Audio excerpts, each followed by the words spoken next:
ബഹുമാനപ്പെട്ട ശൈഖുനാ ശംസുൽ ഉലമ ശൈഖന്മാർ മുറബ്ബിയായ ശൈഖന്മാരെ തേടിക്കൊണ്ട് നടക്കുന്ന ഒരു കാലമുണ്ടായി. അങ്ങനെ പല ആളുകളടുത്തും പോയി. അവരൊക്കെ ബഹുമാനപ്പെട്ട ശൈഖുന ഉദ്ദേശിക്കുന്ന രൂപത്തിലുള്ള തെർബിയത്തിന് കഴിവില്ല എന്ന് മനസ്സിലാക്കി അവർ പോക്ക് നിർത്തി. ഇനി എവിടെയും പോകുന്നില്ല എന്ന് മനസ്സിലാക്കിയിരിക്കുമ്പോഴാണ് അയിലക്കാട് സിറാജുദ്ദീൻ ഷെയ്ഖിനെ പറ്റി തൻ്റെ ഖലീഫയായിരുന്ന ഷെയ്ഖുനാൻ്റെ അനുജനുമായിരുന്ന ഉമറുൽ ഖാദിരി തങ്ങൾ പറഞ്ഞു, നിങ്ങൾ അവരുമായിട്ടൊന്ന് ബന്ധപ്പെട്ട് നോക്കി, നിങ്ങൾക്ക് എന്തായാലും അദ്ദേഹത്തിനെ പറ്റും, നിങ്ങൾ എന്ത് സംശയം ആത്മീയമായിട്ടുണ്ടെങ്കിലും അത് തീർത്തു തരാൻ അവർക്ക് കഴിയും. അങ്ങനെ ബഹുമാനപ്പെട്ട് പറഞ്ഞപ്പം ഷെയ്ഖുന കിബുറൊന്നുമില്ലാത്ത ആളല്ലേ, അനുജൻ പറഞ്ഞത് കേട്ടിട്ട് എന്തായിപ്പോയി.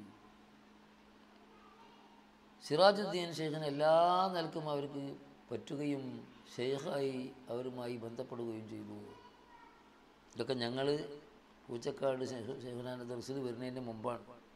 978 പൂച്ചക്കാട് ഞങ്ങൾ ഷെയ്ഖുനാൻ്റെ ദർസിൽ ഓതുന്നത്.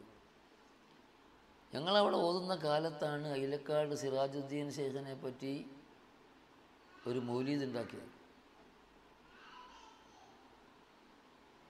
സിറാജുദ്ദീൻ ഷെയ്ഖിൻ്റെ ഒരു മൗലൂദ് ഉണ്ടാക്കുകയും ആ മൗലൂദ് അടുപ്പിക്കാൻ വേണ്ടി പലരും ഉദ്ദേശിച്ചപ്പോൾ ഷെയ്ഖിനെ അടുപ്പിക്കാനായിട്ടില്ല, അടുപ്പിക്കാൻ ബഹുമാനപ്പെട്ട സമ്മതം കിട്ടണമെന്ന് പറഞ്ഞു. ഇതൊക്കെ ഞാൻ പറയുമ്പം ഇത് പിന്നെ എന്നെപ്പറ്റി വിശ്വാസമുള്ളവർക്കൊക്കെ വിശ്വസിക്കുക, അത്രേ ഞാൻ പറയണുള്ളൂ. ഷെയ്ഖുന പറഞ്ഞു, ദുൽഹജ്ജ് 12 അവിടുത്തെ ആണ്ട്, ആ ആണ്ടിന് അയിലക്കാട്ട് അവിടുത്തെ ഉറൂസിന് പോകണം, എന്നിട്ട് അവിടുന്ന് സമ്മതം കിട്ടിയെങ്കിലേ ഇത് അടുപ്പിക്കാൻ പാടുള്ളൂ. അപ്പോൾ ഞങ്ങളൊക്കെ പോയിട്ടുണ്ട്.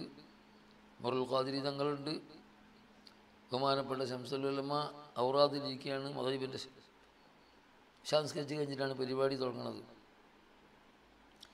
പെട്ടെന്ന് ഷെയ്ഖിനെ വിളിച്ച് പറഞ്ഞു, സമ്മതം കിട്ടിയടോ, അത് ഒരു വാക്ക് മാറ്റാൻ പറഞ്ഞിട്ടുണ്ട്, ആ വാക്ക് മാറ്റണം, ചെറിയൊരു വാക്ക്, അതെല്ലാം കബൂലായിട്ടുണ്ട്. അങ്ങനെയാണ് ആ മൗലൂദ് കഴിപ്പിച്ചത്. അപ്പോൾ ബഹുമാനപ്പെട്ട ഷെയ്ഖുന ശംസുൽ ഉലമ എന്ത് കാര്യം ചെയ്യുമ്പോഴും സ്വന്തം അഭിപ്രായത്തിന് ഒന്നും ചെയ്യാറില്ല. ഗ്രൂപ്പ് തുടങ്ങിയ കാലഘട്ടത്തിലും ഷെയ്ഖുനാക്ക് എമ്പാടും നിർദ്ദേശങ്ങൾ മശായിഖന്മാരൊക്കെ ഉണ്ടായിട്ടുണ്ട്. അതനുസരിച്ച് കൊണ്ടാണ് ആ കാര്യങ്ങളൊക്കെ ഷെയ്ഖുന ചെയ്തത് എന്ന് എന്നോട് നേരെ ഞാനിത് വിശദീകരിക്കുന്നില്ല. ഇനി ശരീഅത്തിൽ കിതാബിൻ്റെ കാര്യത്തിലും അങ്ങനെ തന്നെയാണ്. ബഹുമാനപ്പെട്ട ഇമാം സഹീഹുൽ ബുഖാരി ദിവസം പലപ്പോഴും പല സംഗതികളും ഇമാം ബുഖാരി തങ്ങൾ പറഞ്ഞു കൊടുക്കാറുണ്ട്. അങ്ങനെ ഇമാം നവവി തങ്ങളായാലും അതുപോലെ ഇമാം ബുഖാരി തങ്ങളായാലും ഒരിക്കലും എന്നോട് പറയുകയുണ്ടായി,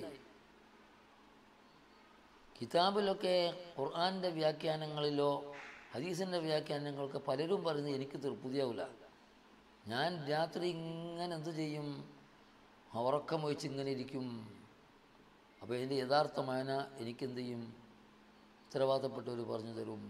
ആ ജാതി ഇൽമാണ് എൻ്റെ അടുത്തുള്ളത് എന്ന് ഒരിക്കലും എന്നോട് പറഞ്ഞിട്ടുണ്ട്.